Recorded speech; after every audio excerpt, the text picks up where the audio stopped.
Bienvenue dans cette vidéo, je vais vous expliquer concrètement combien de pourcentage d'impôts vous allez devoir payer si vous êtes un trader propre firme. D'accord? Donc je pense que là j'ai parlé uniquement pour FTMO, mais je pense que pour la totalité des propres firmes ça doit être plus ou moins la même chose. Faites vos propres recherches par rapport à ça. Moi j'ai parlé uniquement de ce que je connais. Et encore une fois, oui, chaque fois que je fais une vidéo fiscalité, enfin chaque fois que je fais une vidéo qui n'est pas qui sort un petit peu de mon domaine d'expertise, je préfère le dire. Donc faites attention, faites vos propres recherches. Je fais pas cette vidéo pour vous donner des conseils, c'est vraiment à titre informatif. D'accord? Donc faites vos propres recherches, c'est très important. Donc, let's go. Donc, je vous mets en haut à droite la première vidéo qui parlait de fiscalité. Je vous expliquais concrètement comment déclarer vos gains avec FTMO, comment créer votre auto-entreprise, quelles étapes vous allez devoir faire, etc., etc. Je vous fais un mini rappel là de 3 secondes, mais vraiment allez voir la vidéo, elle est en haut à droite de votre écran et elle est beaucoup plus complète et elle explique bien. Donc, si de l'URSSAF, vous créez votre auto-entreprise. Vous devez ensuite demander un numéro TVA au service des impôts et des entreprises du centre des finances publiques, pas forcément de Tours. Là, j'ai pris la ville de Tours au hasard, encore une fois, mais c'est de où vous habitez, d'accord? C'est de votre zone. Et ensuite, vous devez vous déclarer aux douanes, d'accord? Mais encore une fois, je le répète, ça c'est juste un mini rappel. Allez voir la vidéo que j'avais fait par rapport à tout ça, comment déclarer vos gains FTMO.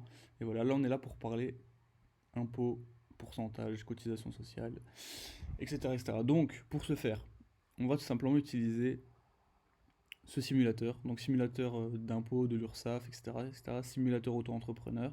Donc tac, tac, tac, et là on va faire tout simplement ce simulateur tranquillement.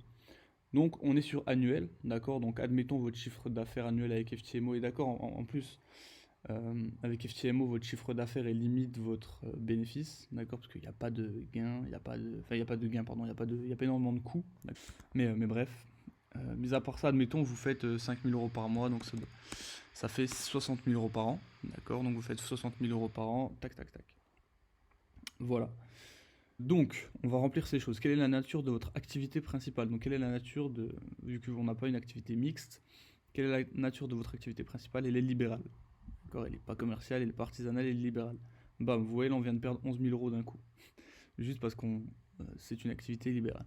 Donc, le seuil annuel de chiffre d'affaires pour la franchise TVA est dépassé, donc ça, c'est un autre... c'est quelque chose d'autre. Est-ce une activité libérale réglementée? Non. Non. On passe. Là, on va mettre, on s'en fout, hein, quel est le début de votre date d'activité, donc ça c'est personnel à vous, d'accord? Là, on va mettre début 2022, histoire de. Suivant.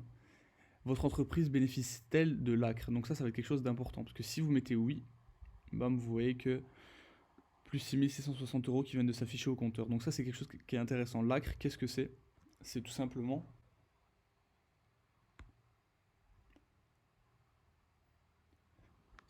une aide à la création d'entreprise. Donc c'est aide à la création d'entreprise ou à la reprise. Donc qu'est-ce que c'est? C'est l'aide à la création ou à la reprise d'une entreprise, comme vous pouvez lire. Vous pouvez mettre pause et lire un petit peu ce petit descriptif, mais concrètement, elle consiste à une exonération partielle des charges sociales.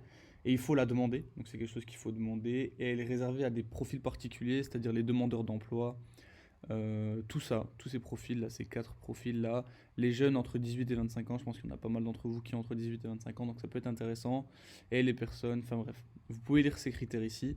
Si vous vous reconnaissez dans ces critères ici, ben vous êtes potentiellement bénéficiaire de l'ACRE, donc vous êtes même bénéficiaire de l'ACRE, et donc vous devez la demander. D'accord, vous devez la demander, et comme vous le voyez, si on met non, bam, là on redescend à 40 878 euros, si on met oui, on monte à 47 478 euros, donc c'est quelque chose qui est très intéressant. Next. Bénéficiez-vous du versement libératoire de l'impôt sur le revenu? Ça, on peut mettre oui. Tac. Et après, ça, c'est des choses qu'il faut gérer.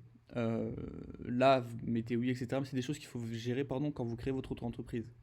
D'accord? C'est pas des choses que là, je remplis au hasard. C'est des choses qu'il faut gérer quand vous faites les choses au niveau de la création de votre auto-entreprise. Suivant. Et ben, on a complété la simulation. D'accord? Donc là, si vous êtes bénéficiaire de l'ACRE, simplement, vous faites un CA de 60 000 euros pardon, par an, annuel, et donc vous payez environ 8 040, vous payez 8 040 euros d'impôts. D'accord? Là, on peut voir en termes de pourcentage, ça nous fait qu'on a 11,2% de cotisation sociale, 2,2% d'impôts, ça nous fait 13,4% de dû. Évidemment, ça c'est si vous êtes bénéficiaire de l'ACRE. On peut le faire si vous n'êtes pas bénéficiaire de l'ACRE, parce que je pense que vous ne rentrez pas tous dans les critères. Suivant, suivant, tac, tac, tac. Là, on redescend à 45 360 euros. ce qui nous fait 22% de cotisation sociale et 2,2% d'impôts. Donc on est plus sur du 24,4. Donc on va arrondir à... Ouais, non, on va dire 24,4, on va rien arrondir. Donc 24,4% d'impôts, d'accord, avec 22% de cotisation sociale, etc., etc. Donc voilà, si vous êtes bénéficiaire de l'ACRE, ça peut être très intéressant. Et aussi, il faut savoir que l'ACRE, c'est pas à vie. Il me semble que ça dure 1 an ou 2 ans maximum. Il me semble que c'est 1 an. Je vous mettrai la réponse définitive à l'écran au montage, mais il me semble que c'est 1 an. Donc voilà, c'est pas à vie non plus. Voilà, c'est juste une aide, comme ils le disent, à la création ou à la reprise d'une entreprise. Donc c'est pour les premiers mois les premiers mois, pardon, les premières années de votre entreprise. Donc voilà, j'espère que ça vous aura aidé et ciao ciao.